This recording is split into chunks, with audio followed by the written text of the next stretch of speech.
Haleluya. Bapak Ibu sedang kasih Tuhan, ini adalah minggu ketiga di tahun 2017. Saya percaya kita belum sebulan melewati tahun 2017 tanpa ada maksud untuk menjudge, karena saya juga bukan siapa-siapa, tapi saya melihat banyak yang perlu dibenahi dalam kehidupan saya dan saudara.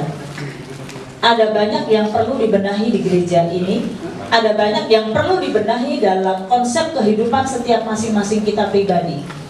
Hari ini istri-istri yang hadir, ibu-ibu yang hadir, mama-mama yang hadir, ibu mertua, oma, bude, tante yang hadir, wanita-wanita single yang hadir, wanita yang sudah membangun hubungan, yang punya pacar yang hadir, dengar baik-baik.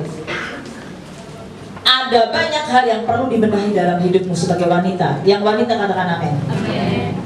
Pria-pria di sini, suami-suami, opa-opa, papa di sini, om yang ada di sini, siapapun saudara, pria-pria single, pria yang sedang membangun hubungan, dengar baik-baik. Ada banyak hal yang perlu dibenahi dalam hidupmu. Kita baru masuk 3 minggu saudara. Saya banyak menjumpai yang rasanya langkahnya begitu berat untuk menapaki menyelesaikan tahun ini. Memasuki tahun yang baru sudah banyak diwarnai dengan kenaikan BBM, cabai naik saudara, STNK, BPKB naik, sudah diwarnai dengan demo sana demo sini, sudah diwarnai dengan keadaan baik ya, keadaan politik ekonomi bangsa kita yang kita nggak pernah tahu.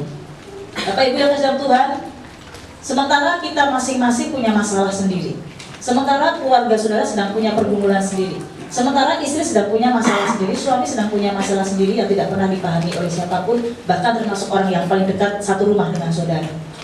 Dan saya mau katakan tegas yang hari ini sebagai hamba Tuhan, itulah tandanya akhir zaman.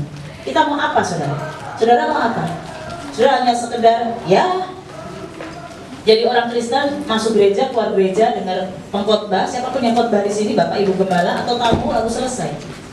Siang hari ini saya tegaskan, mari kita mulai membenahi hidup kita. Nah hari ini Bapak Ibu yang kasih Tuhan, saya mau bicara tentang apa? Visi gereja GBI Pondok Maharta, saudara, visi gereja GBI Pondok Maharta adalah visi yang sama, ya, visi yang sama di tahun lalu, yaitu menjadi gereja yang sehat, kuat, bertumbuh dan berdampak. Katakan bersama-sama dengan saya, gereja yang sehat. Sama-sama, gereja yang sehat, kuat, bertumbuh dan berdampak. Coba lihat kiri kanan, lihat mukanya, kira-kira dia berdampak nggak? Wajah kiri kanan saudara kira-kira berdampak nggak? Berdampak negatif atau berdampak positif maksudnya saudara ya? Sebagai mama kita berdampak nggak buat suami dan anak? Sebagai suami berdampak nggak buat istri dan anak? Sebagai anak-anak muda kok berdampak nggak buat orang tuamu? Sebagai kakak berdampak nggak buat adik? Sebagai adik berdampak nggak buat kakak? Sebagai orang Kristen berdampak nggak buat keluarga?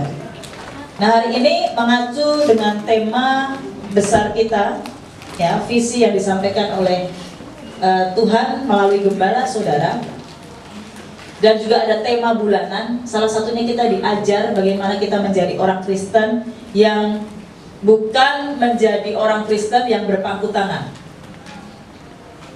Minggu pertama Bapak Gembala khotbah, saya nggak tahu saudara masih ingat nggak khotbahnya Pak John?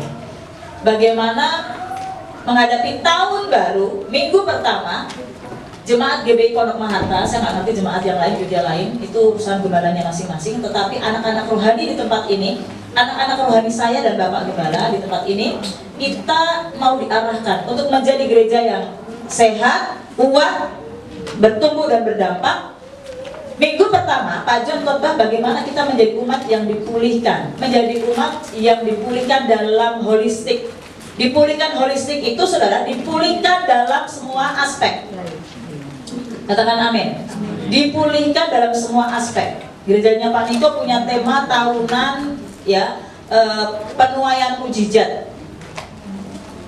Kalau GBI Pondok Maharta, saudara, saya nggak tahu gereja yang lain, tetapi saya dan Pak John bertanggung jawab di hadapan Tuhan. Bukan berarti yang Pak Niko enggak ya, masing-masing Tuhan punya tujuannya. Sebab semua gereja masing-masing punya kebutuhan. kebutuhan GBI Pondok Mahatta, rumah tangga kita di tempat ini, keluarga kita di tempat ini, ya, yang Allah taruh dalam hati gembala sidang saudara termasuk saya. Yang pertama, bagaimana kita bisa berdampak buat orang lain kalau hidup saudara sendiri tidak dipulihkan? Katakan amin. Kalau keluarga kita tidak dipulihkan, kalau keuangan saudara tidak dipulihkan, kalau hubungan yang paling penting, yang paling dasar, kalau hubungan saudara dengan Tuhan orang marit, pertanyaannya, dampak apa yang saudara mau kasih kepada orang lain? Nah, hari ini saudara, kalau pemulihan secara holistik yang Pak John sudah sampaikan, Bapak Gembala sudah sampaikan di minggu pertama, itu mencakup holistik. Holistik itu bahasa lain keseluruhan, ya, keseluruhan dalam semua aspek yang saling berkaitan, itu namanya holistik, saudara. Ya. Sayangnya Pak Daniel kemarin sudah dikasih tema, tapi yang dibawakan bukan tema. Jadi akhirnya saya harus ambil tema yang harusnya disampaikan Pak Daniel. Jadi semua jemaat, semua kategorial, semua bidang koordinator dan semua seksi, semua kalau mau ngadain program apapun harus mengarah kepada tema besar kita, menjadikan gereja yang sehat, kuat, bertumbuh dan berdampak. Nah, hari ini saudara, kita mau belajar bersama-sama untuk menjadi gereja yang sehat dan kuat. Kan temanya banyak saudara ya, namanya dipulihkan secara holistik. Saya tidak akan khotbah dalam waktu cuma 45 menit, nanti selesai jam 4 sore. Jadi saya akan ambil beberapa bagian. Anak youth semalam yang datang begitu sedikit, tapi Mami sudah ngomong bahwa yang sehat itu salah satunya dasar paling penting adalah apa? Kerohanian. Ini judul yang pertama ya nanti dulu ya. Oke.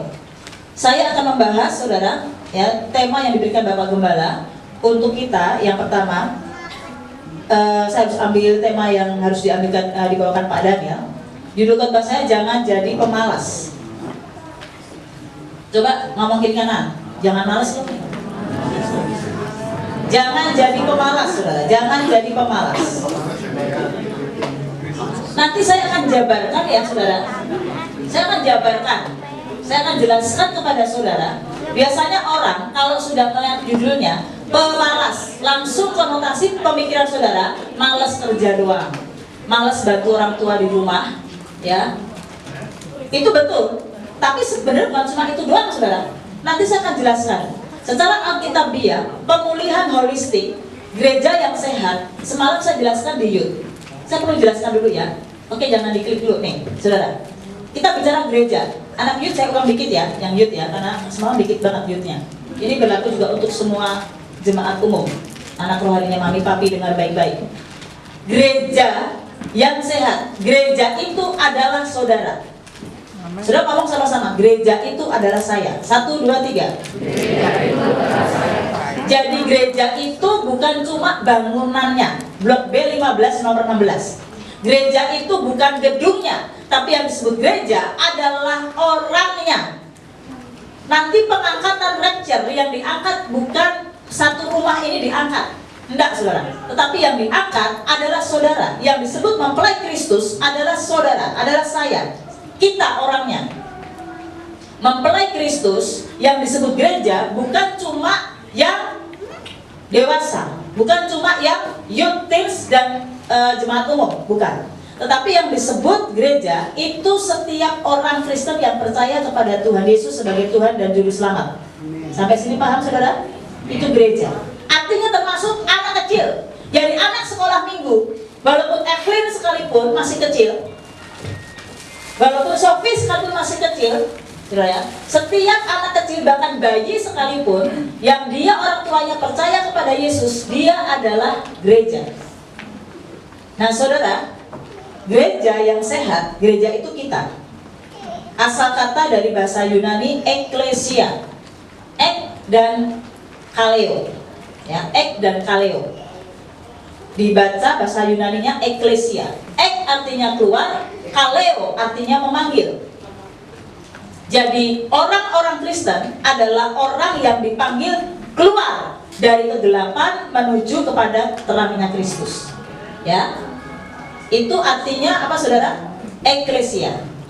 Jadi saudara dan saya adalah gereja Tuhan, tubuh Kristus. Oke, sampai sini sudah paham ya gerejanya. Sekarang menjadi gereja yang sehat. Gereja yang sehat. Gereja tadi siapa saudara? Coba saya tanya dulu.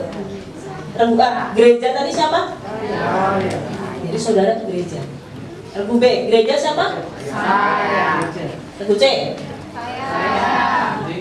Jadi saudara itu masing-masing gereja. Nah, untuk menjadi gereja tubuh Kristus, saudara orangnya yang sehat harus sehat secara holistik. Semuanya harus sehat. Nanti dikhotbahkan masing-masing di kategori ya, dibedah satu-satu. Sehat secara finansial, keuangan maksudnya kalau ngerti finansial. Sehat secara fisik, dibedah satu-satu nanti. Jadi sepanjang setahun ini, semua jemaat GBI Pondok Mahatma akan pulih sehat secara holistik. Amin. Keuangannya akan dipulihkan. Amin. Asal satu, kalau dengar khotbah didengerin dan dilakukan, baru saudara akan mengalami. Kalau dengar doang, manggut-manggut, tapi tidak dilakukan, ya susah. Saudara. Nah hari ini kita akan bedah satu saja di jemaat umum, ya saudara ya. Sehat, gereja yang sehat, orang yang sehat adalah orang yang bekerja keras. Makanya jangan jadi pemalas, ya. Jangan jadi pemalas. Oke, saya tuliskan di sana. Next. Tidak pernah seorang pemalas hidupnya berhasil. Yang setuju katakan amin. Tidak pernah seorang pemalas hidupnya berhasil. Tidak pernah seorang pemalas dia hidupnya berguna buat orang lain. Tidak pernah seorang pemalas bisa berdampak. Kalau kita gereja yang sehat, orangnya yang sehat secara sehat dalam hal bekerja. Bekerja itu lawan katanya tidak bekerja. Orang yang malas lawan katanya rajin. Nah kalau kita malas saudara, orang malas itu tidak pernah berhasil. Mau ditempatin di mana saja, orang yang malas di gereja nggak melayani, disuruh apapun tidak bertanggung jawab tidak lakukan. Orang yang malas di kantor, orang yang malas di sekolah, murid-murid yang malas di sekolah, anak-anak yang malas di rumah, orang tempatkan dimanapun juga. Orang yang malas tidak akan pernah bisa berguna untuk orang lain. Orang yang malas, saudara, tidak akan pernah berdampak. Tapi seorang yang rajin dari hasil perbuatan tangannya, ini kok orang yang rajin, apapun yang dikerjakan oleh hasil perbuatan tangannya diberkati Tuhan, maka dia akan memberkati dirinya sendiri dan akan memberkati orang lain. Rata-rata begitu. Kalau orang yang rajin, dia menjadi pelajar yang rajin, dia pintar, dia tekun, dia ranking, dia pasti akan terberkati kan dengan rankingnya dia. Lalu dia akan memberkati orang lain. Pertama orang tuanya bangga, gak sia-sia bayarin sekolah. Yang kedua, dia memberkati orang lain. Lihat teman-temannya yang matematikanya jelek, gue bantuin yuk, bukan kasih contekan ya, tapi gue ajarin. Amin saudara. Orang rajin selalu dia berdampak, memberkati dirinya sendiri, memberkati orang lain, dan pasti memberkati Tuhan. Bagaimana dengan hidup saudara? Coba kita lihat bersama-sama Matius 25 ayat 26 sampai 30. Matius 25 ayat 26 sampai 30.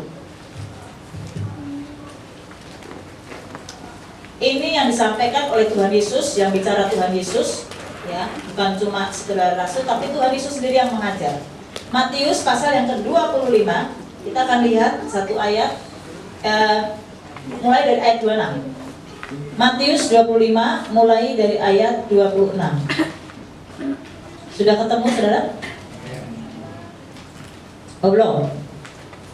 Satu tunggu ya, saya bacakan untuk saudara.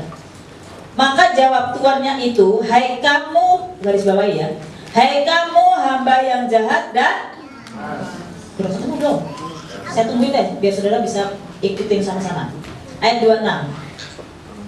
Maka jawab tuannya itu, hai kamu hamba yang jahat dan jadi kamu sudah tahu bahwa aku menuai di tempat di mana aku tidak menabur dan memungut dari tempat di mana aku tidak menanam. Karena itu sudahlah seharusnya uangku itu kau berikan kepada orang yang menjalankan uang, supaya sekembaliku aku menerimanya serta dengan bunganya. Sebab itu ambillah talenta itu daripadanya dan berikanlah kepada, perhatiin di sini ya, dan berikanlah kepada orang yang mempunyai 10 talenta itu. Ini firman Tuhan ini. Karena setiap orang yang mempunyai kepadanya akan diberi, sehingga ia berkelimpahan. Yang punya malah diberi lagi. Tetapi siapa yang tidak mempunyai, yang nggak punya, apapun juga yang ada padanya akan diambil daripadanya. Dan campakkanlah hamba yang tidak, garis bawah ini, orang malas itu nggak berguna. Campakkanlah hamba yang tidak berguna itu ke dalam kegelapan yang paling gelap, di sanalah akan terdapat ratap dan kertak gigi. Saudara, Tuhan Yesus sendiri memberikan perumpamaan dan Tuhan menekankan, Tuhan menegaskan, hei hambaku yang jahat dan malas. Kenapa saya tekankan ini? Kenapa jangan jadi pemalas? Banyak orang Kristen berpikir malas itu ya, habis gimana ya, aku lagi malas nih, gimana ya, aduh gue lagi bete nih, aduh gimana ya, gue lagi mager nih, aduh gue capek sih. Dipikir tuh hanya sekedar ya memang gue lagi segen aja, gue lagi malas aja. Dianggap sepele, saudara. Siang ini dengar baik-baik ya, jemaat GP Pondok Maharta. Firman Tuhan berkata, hambaku yang jahat dan malas. Kalau saudara berpikir nyolong itu berdosa, berpikir berzina itu berdosa, membunuh itu berdosa, saya mau katakan siang hari ini, malas itu dosa. Masa sini? Makanya banyak orang yang berpikir, oh malas itu tidak dosa, malas itu cuma gimana ya. Malas itu dosa. Kenapa? Apapun yang dilakukan Bapa, apapun yang dilakukan Yesus sebagai teladan harus dituruti oleh setiap orang yang percaya kepada Yesus. Yang setuju katakan amin. Saya pelan-pelan. Apapun yang dilakukan oleh Yesus, Yesus sebagai Tuhan dan Allah kita, amin, maka yang menjadi teladan, maka juga harus diikuti oleh setiap orang percaya. Saudara kan orang percaya. Apa sih yang dilakukan Yesus? Yesus itu, saudara, rajin. Cari di Alkitab selama ya Tuhan Yesus melayani, Matius, Markus, Lukas, dan Yohanes. Selama Tuhan Yesus hidup jadi manusia, tidak pernah Tuhan Yesus males. Tuhan tidak akan ngomong kepada hamba yang tidak mengembangkan talenta, saudara. Hambaku yang jahat dan ya nggak apa-apa lah sekali-kali segan, kau campakkan aku dalam, enggak. Tapi Tuhan tegaskan, hambaku yang jahat dan malas. Jadi malas itu Tuhan tekankan hal yang paling Allah tidak suka. Kita bisa ngomong, kemarin Pak Dare nyanyi itu, menyenangkanmu, sudah mengasihi Tuhan, amin, melayani Tuhan, amin. Aku tidak membunuh, aku tidak berzina, aku tidak mencuri, aku tidak korupsi, aku tidak mukulin orang, aku tidak bandar narkoba, aku tidak mengambil istri orang, aku tidak melakukan dosa yang seperti dilakukan kekejian bagi banyak orang. Aku tidak jadi pembegal, tetapi saudara satu saja, malas sama. Nih, saya kasih tahu. Ya. Coba kita buka satu ayat lagi. Mazmur 78 ayat 10 sampai 12. Nanti saya akan jelaskan. Ini malas dalam hal apa saja sih Bu sebenarnya? Mazmur 78 mulai dari ayat yang ke-10. Mazmur 78 mulai dari ayat yang ke-10.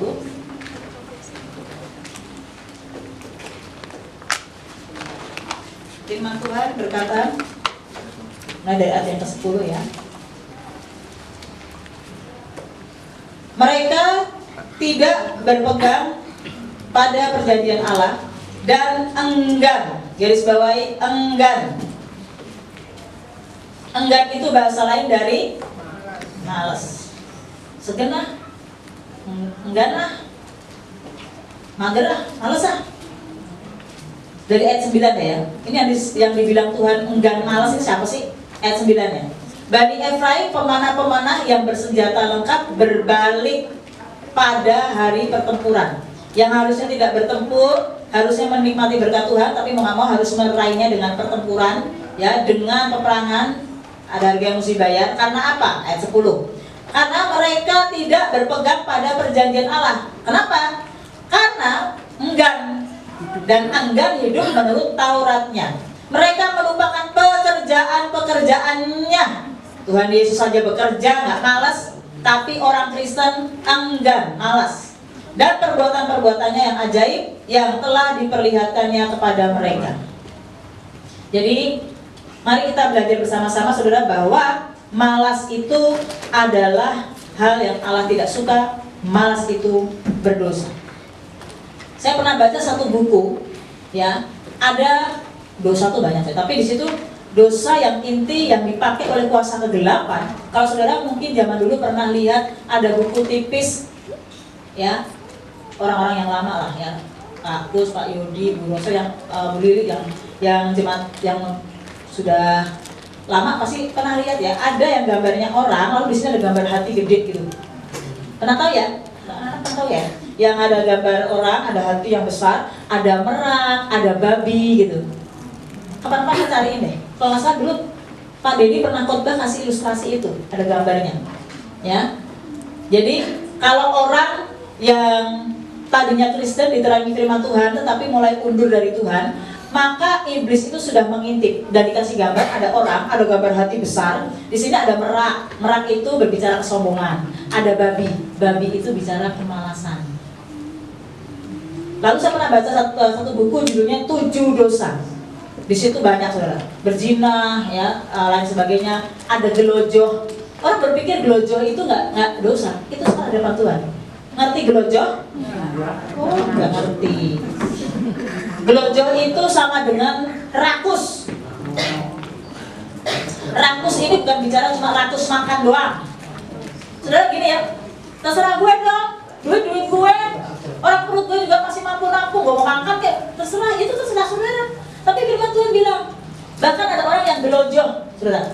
Ingat tubuh kita bait Allah. Silakan makan banyak-banyak, rakus saja semua yang dimakan, yang jorok-jorok, kecoa dimakan. Kita tidak bisa menjaga tubuh kita. Tetapi salah satunya selain gelojoh disebut juga di situ, saya baca bukunya, malas. Jadi ternyata saudara, malas itu hal yang sangat Allah tidak suka. Kalau Allah tidak suka berarti itu konotasinya sudah amartia. Amartia itu sama dengan tidak kena sasaran. Tidak kena sasaran artinya dosa. Ya. Next. Di situ saya tulis ayatnya. Lalu saya jelaskan di sana. Kemalasan bukanlah hal yang dibenarkan oleh Allah. Malas bukan hanya sifat, tapi karakter yang sudah mendarah daging dan itu dosa. Orang, orang yang tadinya rajin, tekun, itu ya saudara, akan cepat tertular dengan penyakit malas. Sekaligus saya khotbah, sekaligus saya ngomongin, nanti saya nggak ulangi dalam pengumuman. Saudara, kemarin kita sudah libur, semua ibadah kategorial. Lalu diumumkan di buletin tanggal 8 dan seterusnya ibadah aktif lagi. Nggak apa-apa, karena baru mulai saudara ya. Jadi seminggu kemarin semua ibadah kategorial yang datang dikit. Saya mau katakan gini saudara. Saya nggak bilang itu malas ya, mungkin ada banyak kesibukan, ada yang nggak tahu dan lain sebagainya. Saya mau kasih contoh gini. Kalau saya ambil contoh ya, pernah disurvei, pernah diadakan suatu studi banding saudara ya. Kalau satu komunitas persekutuan, anggap aja gereja lah, ada 10 umat, 10 jemaat. Yang 7 males, segen-segenan dateng gitu ya. Yang 3 rajin tekun. Saya yakin dan percaya, nggak usah butuh waktu lama, 2 bulan saja. Ini yang 3 hilang. Gue rajin-rajin, gue datang duluan, gue sudah mempersiapkan segalanya. Si itu mah datangnya telat, si itu mah nggak pernah datang, si itu nggak pernah datang. Yang lain juga gue capek, ngapain dia capek sendiri? Mendingan udahlah sama-sama bubar itu saudara. Betul saudara? Biasanya hal yang buruk merusak hal yang baik. Saya katakan, hal yang baik walaupun jumlahnya banyak, racunnya cuma 2 atau 1, tetap aja akan bisa ke bawah. Coba saudara, kalau ada buah, uletnya cuma 1 saja. Nggak usah banyak-banyak, uletnya cuma 1 saja. Ulet itu akan membuat busuk buah itu dan akan mendatangkan bakal. Ngerti nggak ya codot ya? Apa? Tahu ya codot ya? Jadi biasanya begitu. Walaupun hal yang jelek itu ya, orang yang malas cuma 1-2, yang rajin itu ada 20. Lama-lama itu yang 18 bisa ketarik sama yang malas.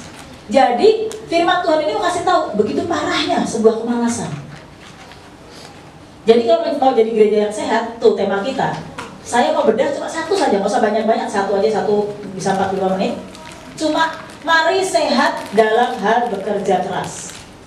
Dalam hal bekerja keras. Next, saudara. Untuk itu, lawan kata malas apa saudara? Lawan kata malas apa? Rajinlah bekerja keras. Ini tema yang Pak John kasih untuk hari ini. rajinlah bekerja keras. Nah, saya baru jelasin sekarang. Ibu dari tadi ngomong gereja harus sehat. Dalam hal ini khotbahnya lagi dibedah tentang sehat dalam bekerja keras. Saya bekerja keras, Bu. Berangkat subuh nih, kantor nih, pulang udah lembur sampai malam. Nggak kayak dia nih, males. Saya bekerja keras. Entar dulu ya. Ini saya mau jelaskan. Yang dimaksud Alkitab bekerja keras itu seperti apa? Saudara pernah dengar kata-kata orait labora? Pernah dengar? Orait labora. Ini zamannya Oma Tobing lagunya ya. Kita nggak tahu. Sembayang dan kerja, cek gitu saudara ya. Nah, orait labora itu asal kata dari bahasa, bukan seduk yang pasti ya, dari bahasa Latin. Orait labora itu asal kata dari bahasa Latin. Ora itu artinya bicara ya. Kalau orang Jawa, ora itu enggak. Ora opo-opo katanya. Aku rapopo gitu ya. Itu kalau Jawa ya, tapi kalau Latin, ora itu artinya bicara ya. Labora itu artinya kerja. Bicara ini artinya saudara, di mana kita bicara kepada Allah, jadi doa dan bekerja. Nah saudara, doa atau ora ini mau mengarah kepada hal apa? Iman. Sekarang saya jelaskan ya, sudah perhatikan begini. Sebab ada banyak orang Kristen begini saudara. Nah ini juga mesti seimbang. Orait labora, berdoa dan bekerja, itu saudara tidak bisa terpisahkan. Seperti sisi dari mata uang logam. Saudara pernah tahu mata uang logam? Gambar yang satu dengan gambar yang satu tidak bisa dipisahkan. Jadi berdoa dan bekerja, memiliki iman kepada Tuhan dan bekerja, itu tidak bisa dipisahkan. Tapi jeleknya orang Kristen itu cuma ambil sisi yang satunya. Kita harus punya iman yang luar biasa. Aku percaya Tuhan pasti akan memelihara. Amin. Itu betul saudara. Aku harus berdoa, Tuhan pasti tolong. Amin, betul. Tapi Tuhan tidak menciptakan pemalas-pemalas. Bagiannya Allah, Dia akan membukakan jalan. Bagiannya kita berharap kepada Tuhan dan bekerja. Amin saudara. Nah, ora itu bicara tentang iman, bicara tentang keintiman kita dengan Tuhan. Jeleknya orang Kristen, dia hanya ambil sisi yang ora saja. Tenang aja lah, udah nggak perlu lah. Lu ngapain sih? Lu sok fanatik banget sih. Lu kerja, aduh lu ngapain sih? Belajar enak, belajar pakai tekuk ngapain sih? Usah belajar lah. Gitu. Mau drama tuh ya. Vanessa sama Valeri ini, ngapain sih belajar nggak usah lah, gitu ya. Nah saudara, ngapain sih mesti kerja? Mending gaji naik. Saudara saya mau katakan, ya. Jadi banyaknya orang Kristen salahnya di situ. Yang penting mah kita udah tenang aja, kita percaya sama Tuhan pasti tolong. Itu betul saudara. Tetapi Tuhan tidak menciptakan kita menjadi pemalas. Jadi orait labora itu kita harus perhatikan iman kita kepada Tuhan, tapi Tuhan juga menghendaki kita harus bekerja. Nah sekarang saya jelaskan. Bekerja di sini bukan hanya bekerja secara sekuler saja, yang kantoran, tetapi ini juga berlaku bagi setiap orang yang hadir di tempat ini, apapun status saudara. Bekerja di dalam hal yang pertama. Sekarang Mami mau kasih contoh yang sekolah-sekolah, yang kuliah-kuliah. Kalau engkau kuliah, kalau engkau bekerja, ibu rumah tangga, ya, ibu rumah tangga nih, yang nyuci, nyiapin kopi, ngasuh anak dari kecil, anak yang kecil itu ribet tuh, Indah, ya, Yofi, anak yang kecil tuh, yang baru belajar jalan itu kalau nggak diawasin, meleng sedikit aja, sebentar aja, berapa detik aja, tahu benjol sama kita, betul nggak Yofi? Waduh, apalagi anaknya nggak bisa diem tuh. Waduh, Evi itu segala macam. Waduh, itu udah. Tapi itu namanya bekerja itu. Jadi siapapun saudara, mau suami-suami di sini, mau anak-anak, mau murid-murid, mau karyawan, mau ibu rumah tangga, mau bapak rumah tangga sekalipun, saudara itu masing-masing itu punya pekerjaan. Jadi makanya konotasi bekerja di sini jangan, Bu, saya nggak kerja, saya pengangguran. Jadi lu kerjanya ngapain? Makan tidur, makan tidur. Makan tidur juga itu satu kerjaan loh. Walaupun itu termasuk yang perlu Tuhan sentil juga, makan tidur. Tidur, bangun, nggak ada makanan, marah-marah. Makanya tuh yang disebut dosa tuh yang kayak gitu, saudara. Coba istri-istri lihat suaminya, suami lihat siap, mudah-mudahan jangan begitu loh ya. Jadi saudara, bekerja di sini mencakup banyak hal ya. Alright, labora. Nah, next. Labora itu bekerja ya. Jadi kita harus seimbang antara iman kerohanian kita dengan bekerja. Saya akan jelaskan lebih detail lagi, saudara. Next, saya cuma bacakan saja ya. Gereja yang sehat, kuat, dan bertumbuh juga mengacu sehat dalam pemahaman bekerja keras. Ini yang tadi saya sudah jelaskan. Next. Oke, kita buka Yohanes 5 ayat 17. Saya mau kasih contoh. Kalau kita mau menjadi gereja, umat Tuhan yang sehat, ini baru dibedah cuma satu saja. Jangan jadi pemalas, harus bekerja keras. Kita mengandalkan iman, iya, tetapi Allah punya bagiannya. Ya, Allah pasti akan memberkati kita. Bagian kita harus bekerja, usahakan. Yohanes 5 ayat yang ke-17. Yohanes 5 ayat yang ke-17 dikatakan firman Tuhan di sana.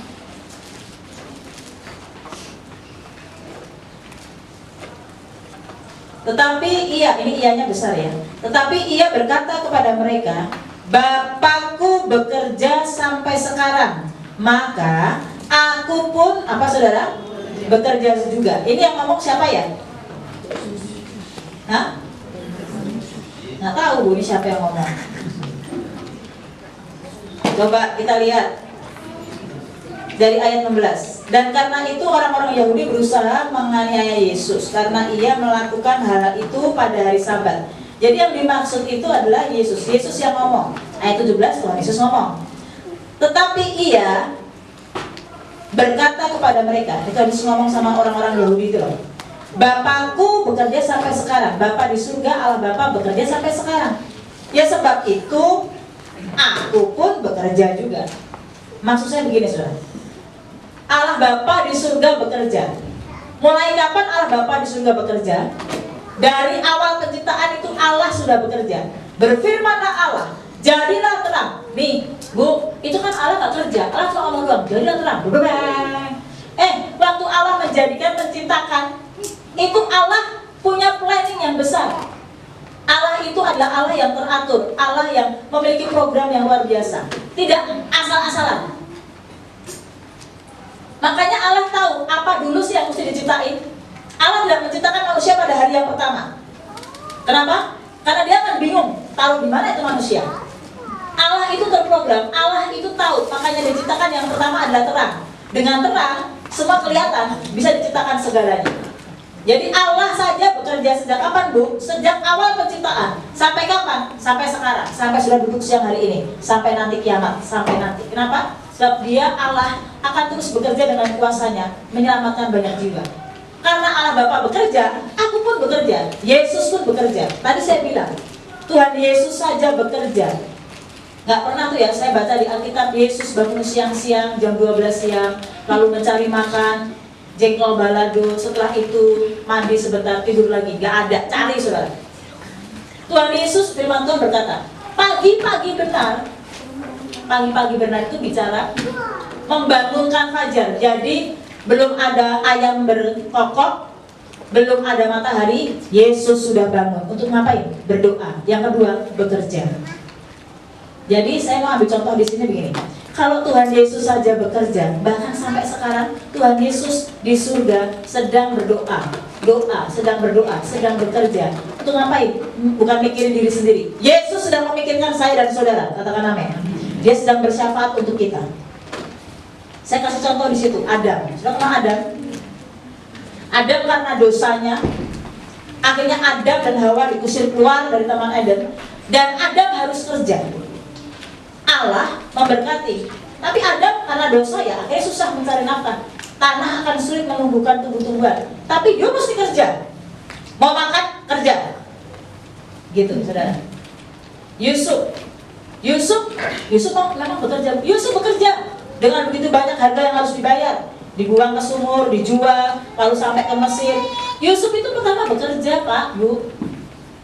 Bekerja jadi juru minuman, akhirnya difitnah, masuk penjara. Setelah masuk penjara, akhirnya diangkat lagi karena menafsirkan mimpi.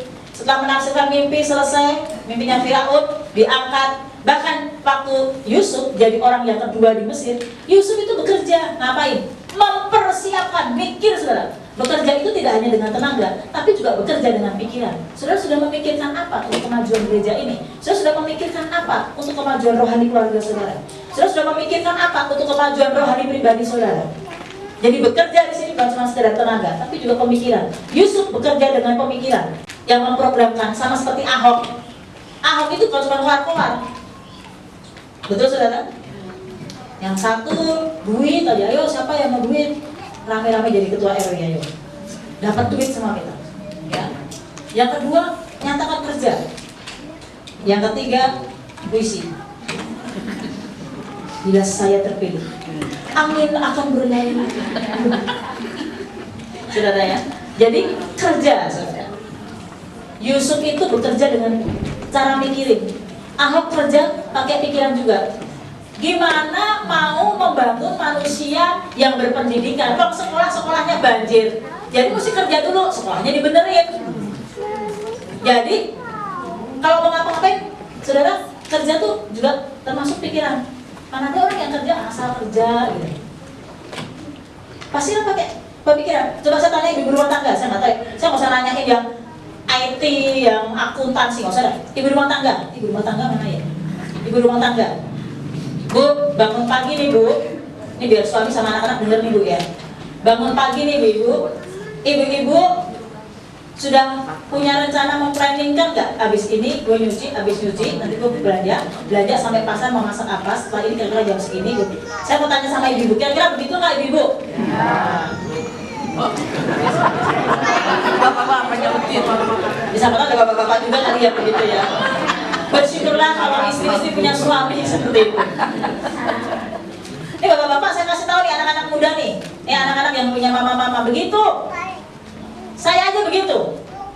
Bangun pagi, schedule-nya, siapin bekalnya Given. Setelah itu nyiapin baju seragam Given pergi, siapin ojeknya, dia jalan. Saya mesti beresin ini, habis ini begini. Punya daily planner loh saudara. Nah, selain bekerja dengan tenaga, ini di sini kan juga kerja. Habis ini. Nah saudara, Yusuf itu bekerja, mempersiapkan lumbung yang begitu besar sehingga pada waktu bangsa lain kelaparan, Mesir tidak kelaparan. Itu karena Yusuf. Oke, next. Saya mau kasih contoh, kalau Yesus saja bekerja, mari kita bekerja. Nah, sekarang saya baru jelasin bagaimana sih pemahaman yang sehat dalam bekerja keras, Bu. Jadi kita harus bekerja keras dalam hal apa, Bu? Agar saya tidak berdosa. Katanya kalau malas berdosa. Saya tidak mau berdosa. Saya tidak mencuri, saya tidak membunuh, saya tidak berzina, saya tidak nonton film porno. Saya anak muda yang luar biasa. Saya cinta Tuhan, saya ibu rumah tangga yang luar biasa. Saya pelayanan dari kaum pria sampai kaum ibu semua saya ikuti. Aduh, saya luar biasa. Tapi kalau saudara lakukan satu saja malas, saya sampaikan saudara sudah berdosa. Nah, biar nggak berdosa gimana? Nah, pemahaman yang sehat dalam bekerja keras. Yang pertama, di situ saya tulis bekerja keras dalam pelayanan, atau kata lain, bekerja keraslah dalam hal yang kekal. Saya bedah satu-satu ya, tapi sebelumnya baca dulu Roma. Ini Roma 12 ini ayat 11 ini sudah ayat favorit. Roma 12 ayat yang ke-11 dulu. Nanti saya akan jelaskan sama saudara. Roma 12 ayat yang ke-11.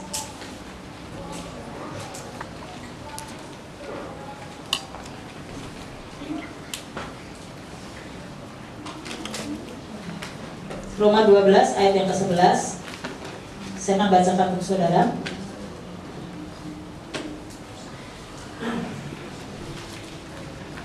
Mana? Ya. Janganlah hendaknya apa saudara? Kerajinan. Ini garis bawah ya. Janganlah hendaknya kerajinanmu kendor, biarlah rohmu menyala-nyala dan apa saudara? Layanilah Tuhan. Jadi, Bu, kita harus bekerja keras secara rohani untuk kehidupan kekal, dalam pelayanan kehidupan kita secara rohani untuk Tuhan dalam hal rohani, apa saja Bu? Contoh yang pertama, yang paling spesifik dulu. Kalau saudara sedang lemah saat ini, kalau saudara merasakan kerohanian saudara stuck, kalau saudara merasakan kekeringan rohani, kalau saudara sedang jatuh dalam dosa, kalau saudara sedang punya pikiran negatif sama orang, kalau saudara sedang punya dendam dan kebencian sama orang, singkatnya, saudara tahu persis kondisi kesehatan kerohanian saudara, lalu saudara diam saja, artinya saudara tidak bekerja. Artinya bekerja itu mengusahakan, kejarlah. Rasul Paulus bilang, kerjakan keselamatanmu, kejarlah. Sesuatu yang aku ambil ini bukan aku terima semata-mata, itu khotbahnya Pak John hari Jumat, tetapi aku mengusahakannya, aku mendapatkannya. Artinya ada usaha. Kalau kita merasa kerohanian kita kering, kita sedang punya pergumulan, pelayanan kita hancur, saudara sedang duduk dengar khotbah saya tapi saudara sedang punya dosa. Saudara duduk dengar khotbah saya siang hari ini tapi saudara sedang membenci seseorang.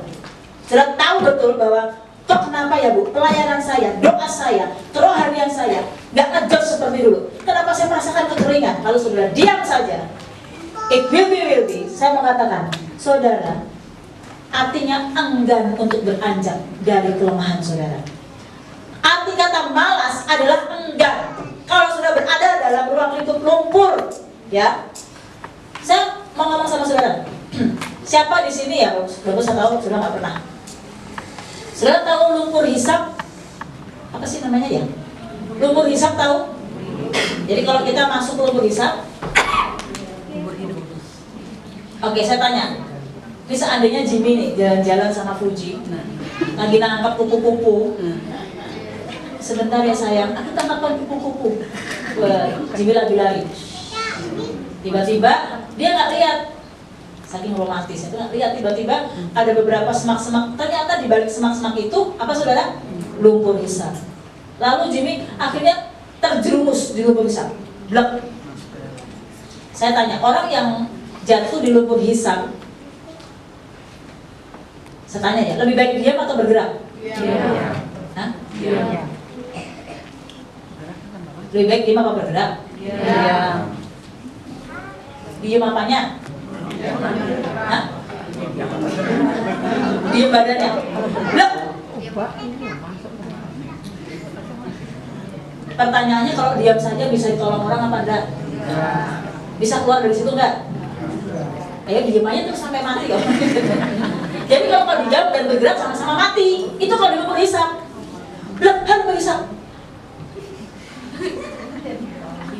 Sampai mau nolongin tuh nggak teriak-teriak. Tapi ini bergerak juga mati. Jadi ya sudah, dua-duanya mati. Saudara, kalau kita di lumpur hisap, tentukan yang pertama, saudara. Siapa di sini yang masuk lumpur hisap? Lumpur hisap. Luar biasa ya. Begitu saudara, ada nggak? Biasanya kalau sudah masuk lumpur hisap, begitu dalam, begitu luasnya, panik nggak? Nah, mikir nggak otak saudara? Yang dipikirin apa? Mikirin dandan semua apa mikirin cari selamat? Itu kan sudah otak sudah mikir kan? Artinya bekerja kan? Ada nggak di sini yang masuk lumpur hisap? Biarin enggak, aku mager, anak juga begini lumpur hisap, matilah kau di situ. Kan kalau misalkan kita kena lumpur hisap, pertama kalau orang pinter, oke, nggak bergerak. Yang kedua, mikir itu tak, gue mesti gimana ya?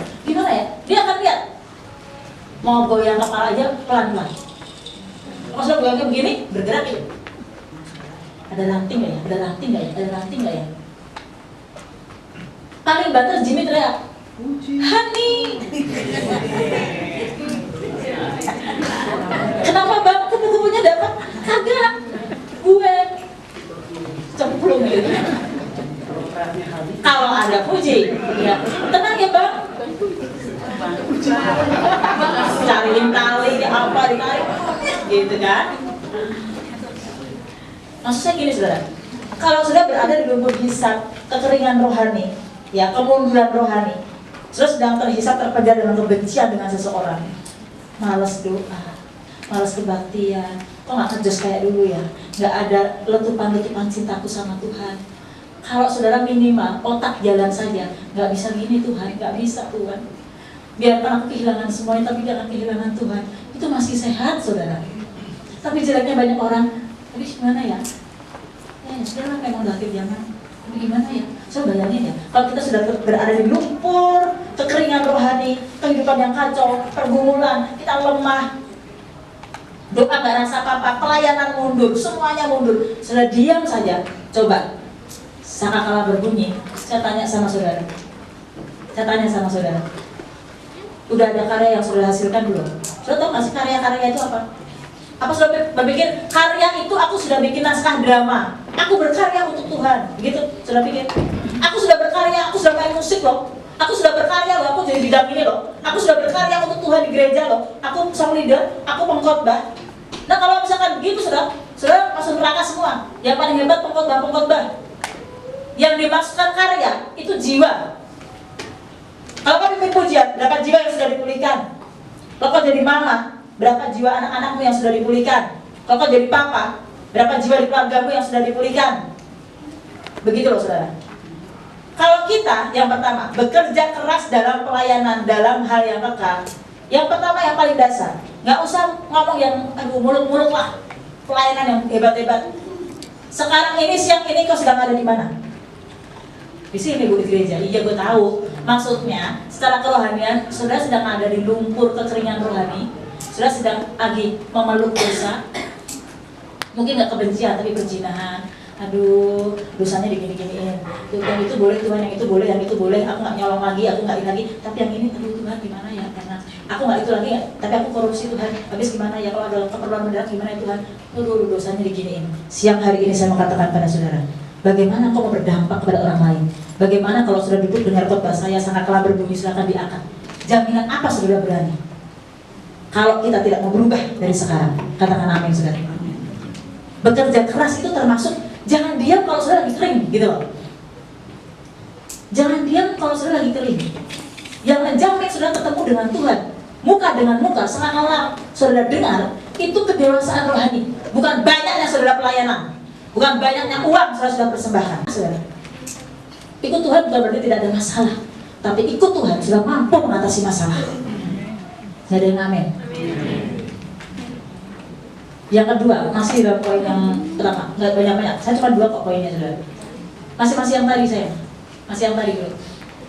Bekerja keras dalam pelayanan. Nah, selain gini, setelah kita sudah dipulihkan, Tuhan, aku kering. Tuhan, aku nggak menggebu-gebu lagi. Tuhan, aku punya kebencian. Tuhan, aku sedang berdosa. Sudah sadar kan? Nanti habis saya ini berdoa, bertobat semuanya, minta ampun, pulih masing-masing sama Tuhan. Yang kedua, bekerja keras dalam pelayanan. Cek pelayanan saudara.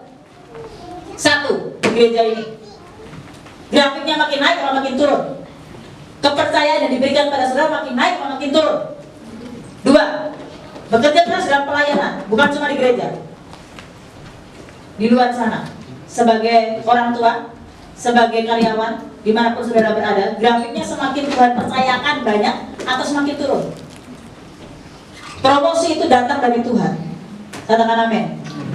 Customer saudara itu Tuhan terlalu mudah untuk stop dan Tuhan terlalu mudah untuk kirim. Jadi mari kita coba cek.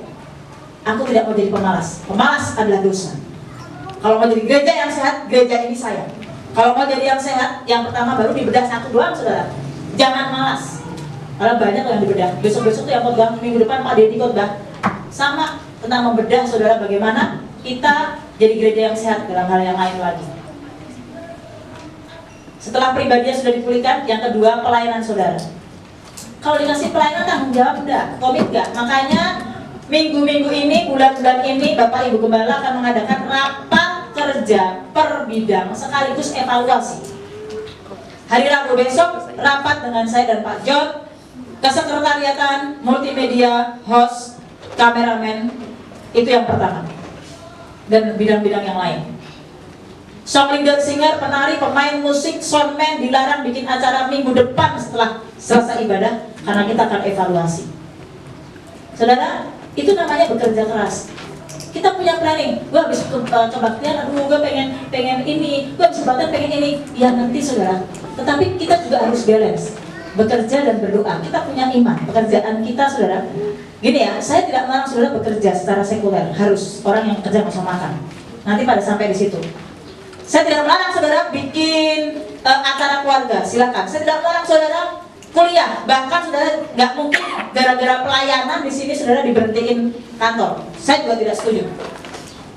Saudara harus perhatikan pekerjaan saudara, kantor saudara, kuliah saudara, skripsi saudara, pelajaran saudara. Saudara melayani nggak pernah bikin PR, hancur juga. Saya nggak setuju dengan yang begitu. Harus kerjain PR, tapi dengar baik-baik juga saudara. Kalau untuk hal yang bekerja sementara di dunia, saudara bela-belain, mari juga ingat pekerjaan kita yang kekal, nanti juga Tuhan akan timbang loh. Guru kita tuh Tuhan. Nah saudara dengar baik-baik, kita cek satu kepribadian kita, ya jangan sampai kita kering saudara. Yang kedua saudara, pelayanan kita. Dan yang terakhir, jiwa-jiwa. Saya ingatkan kepada setiap saudara, nanti siang ibadah teens. Tolong semua anak-anak teens, ingat teman-teman teens yang sudah lama tidak datang. Saya menghimbau semua pembina untuk bisa hadir. Ini ibadah perdana teens. Sekolah minggu.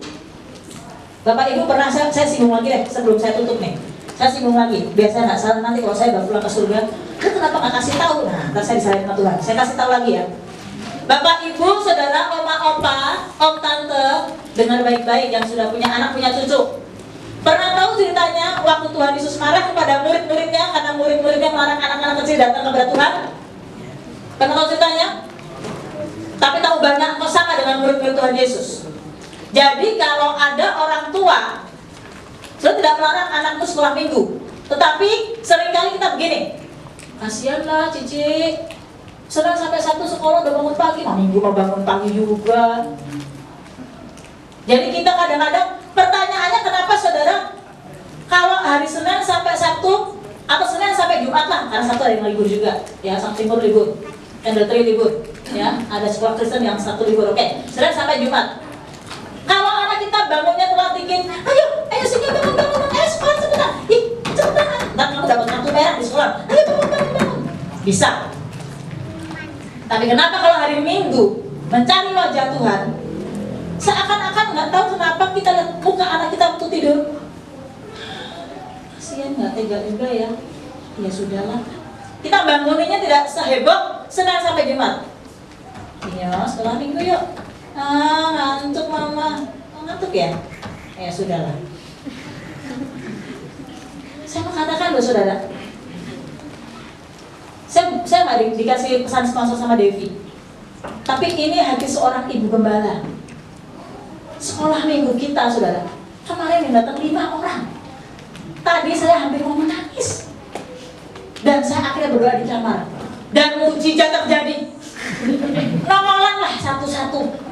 Mulai pertama 7:30. Tahu berapa sekolah minggu? 1.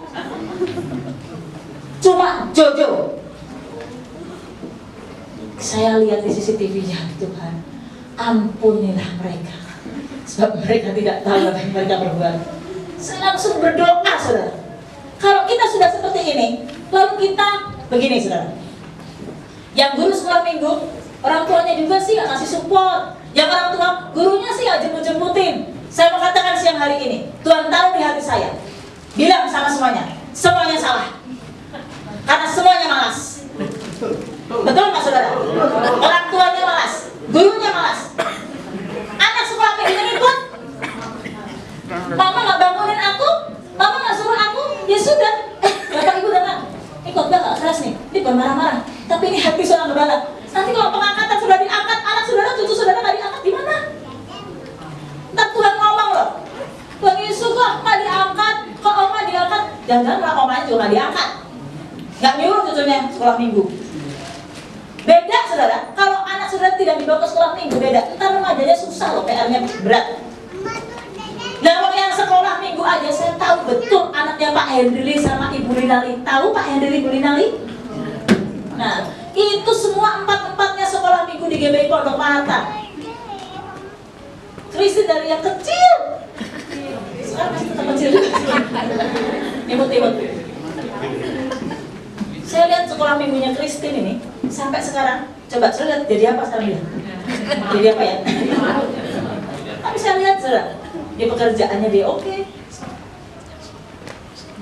Gini ya saudara, yang sekolah minggu aja, saya banyak jumpai ntar kalau sudah besar, akhirnya masih ada yang minder, masih ada yang akhirnya, oh dulunya sekolah minggu rajin, tapi setelah besar, akhirnya ya yang seiman nggak senang, akhirnya bisa, yang nggak senang sama yang nggak seiman dan lain sebagainya. Yang tadinya nggak narkoba ikut narkoba, berat loh saudara. Nah jadi saudara, bekerja keras itu termasuk untuk jiwa-jiwa. Ayo Bapak Ibu Oma semuanya, orang tua, bawa anakku sekolah minggu ini. Nggak ada pesan sponsor dari Devi. Jangan main salah-salahan, jangan kayak Adam dan Hawa. Ini Hawa Tuhan, Hawa sih kasih enak aja lu. Akhirnya kita berantem kata Tuhan, lu salah semua, lu males semua. Gitu ya. Anak teens tadi jiwa-jiwa. WBI, kenapa WBI kemarin? WBI kemarin banyak saudara, banyak banget. Kemana ibu-ibu ya? Saya bilang udah kelamaan kayaknya liburnya. Ya, jadi dengar baik-baik. Oke, yang terakhir, bekerja keras dalam hal pelayanan itu seperti itu. Jiwa-jiwa, benahi diri. Kalau saudara sudah enggan untuk diperbaiki, hati-hati saudara. Ya. Yang kedua saudara, kita akan lihat next. Jangan, kenapa? Kita bekerja keras dalam hal sekuler. Sekuler itu dalam hal yang ya dalam kehidupan kita. Nah ini saya akan jelaskan saudara. Ini mencakup ya, bukan cuma bekerja sebagai karyawan kantor, tapi juga bekerja dalam semua aspek ya, sebagai ibu rumah tangga, sebagai murid dan lain sebagainya. Tadi saya sudah bahas ini, saya tidak akan panjang-panjang dalam hal ini. Tetapi yang saya mau sampaikan, coba kita buka 2 Tesalonika 3. 2 Tesalonika 3 ayat yang ke-10. 2 Tesalonika 3 ayat yang ke-10.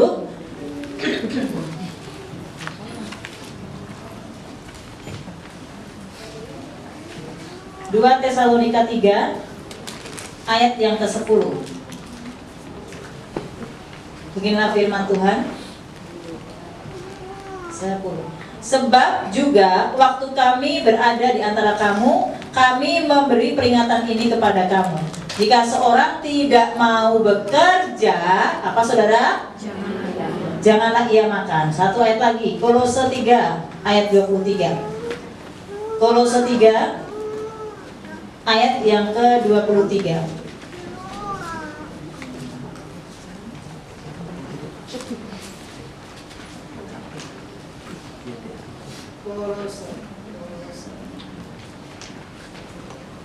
Kolose 3 ayat yang ke-23. Demikianlah firman Tuhan. Apapun juga yang kamu perbuat, perbuatlah dengan segenap hatimu seperti untuk Tuhan dan bukan untuk manusia. Jadi saudara, saya akan tutup dengan ayat ini. Kita akan berdoa setelah ini. Yang kedua, bekerja keras. Kalau kita mau menjadi gereja yang sehat, mari kita sehat dalam hal bekerja keras. Yang terakhir, bekerja keras dalam hal sekuler. Bagian kita bekerja dengan tekun dan jujur. Kalau menjadi pelajar, belajarlah dan bekerjalah dengan tekun. Saudara, dengar baik-baik. Kalau engkau menjadi pelayan Tuhan di gereja, lakukan semuanya itu seperti engkau melakukannya untuk Tuhan. Katakan amin. Kalau engkau karyawan di kantormu, bekerjalah seperti engkau melakukannya untuk Tuhan. Maka otomatis saudara akan menjadi pekerja karyawan yang jujur. Saudara akan bekerja, memiliki prestasi, bukan cuma untuk mengangkat martabat saudara, ya. Gue punya prestasi biar gajinya. Tiap hal yang saudara lakukan dalam pekerjaan di kantor saudara, ibu-ibu yang dagang, ya ini ibu-ibu yang dagang, Ibu Lina, Bu Siaan, Bu Aritona, siapapun yang dagang, apapun yang kau lakukan dalam pekerjaanmu, itu selalu bersentuhan dengan Tuhan. Katakan amin. Kalau engkau naik gaji, kalau engkau ada customer datang, Tuhan terlalu mudah kok bikin tiba-tiba customermu habis, karyawanmu habis. Tuhan nggak jahat loh, Tuhan nggak jahat. Tuhan berkaitan dengan firman yang lain. You tidak setia dengan perkara kecil. Apapun yang kau punya akan kau ambil. Tadi kita sudah baca dari Matius pasal 25. Orang yang memiliki akan diberikan. Jadi ya, yang 1 talenta nggak mau mengembangkan, akhirnya yang 1 talenta itu diambil sama Tuhan, dikasih bukan kepada yang 5, tapi dikasih kepada yang 10. Yang 10 udah banyak, tapi dikasih lagi, saudara. Artinya, orang yang dikasih kepercayaan kecil, tapi setia melakukannya dengan baik dan luar biasa, dia martabat-martabatkan sama Tuhan. Ya pelayanan, ya pekerjaan, ya buka toko saudara. Jadi dengan baik-baik. Pelajar-pelajar yang sekolah, mari lakukan, engkau belajar, bikin PR, melakukan segalanya, tekun belajar. Kamu melakukannya bukan untuk orang lain, tapi lakukan itu semuanya untuk Tuhan. Tuhan, kalau aku belajar pintar, kalau aku ranking, kalau aku naik kelas, semuanya untuk Tuhan. Kalau aku nggak nyontek, yang lain nyontek, aku nggak nyontek. Aku melakukannya karena aku sayang sama Tuhan. Coba, di orang tua juga, bagaimana anak-anak bisa ngomong begitu? Di depan kita baik-baik aja, di sekolahan, dia kerok, saudara. Berat, saudara. Nah hari ini, kita mau belajar gereja yang sehat dalam bekerja keras. Artinya jangan jadi pemalas. Bekerja dalam hal pelayanan, ya, dalam hal kerohanian. Selidiki hati saudara, benahi hidup saudara. Lihat grafik saudara pelayanan baik di gereja, nah saudara gereja tempat ini, ya, naik atau turun? Kepercayaan naik atau turun? Promosi di luar sana naik atau turun? Kalau sudah grafiknya turun, kerohaniannya turun, jangan enggan untuk membenahi diri. Kalau sudah enggan untuk membenahi diri, artinya saudara sudah malas. Ya, orang yang malas tidak akan pernah berguna. Jangankan untuk orang lain di dunia, surga pun juga sudah tidak berguna. Untuk itu jadilah orang yang berguna. Amin untuk firman Tuhan. Mari kita tundukkan kepala kita. Mari menjadi gereja yang sehat, kuat, bertumbuh dan berdampak.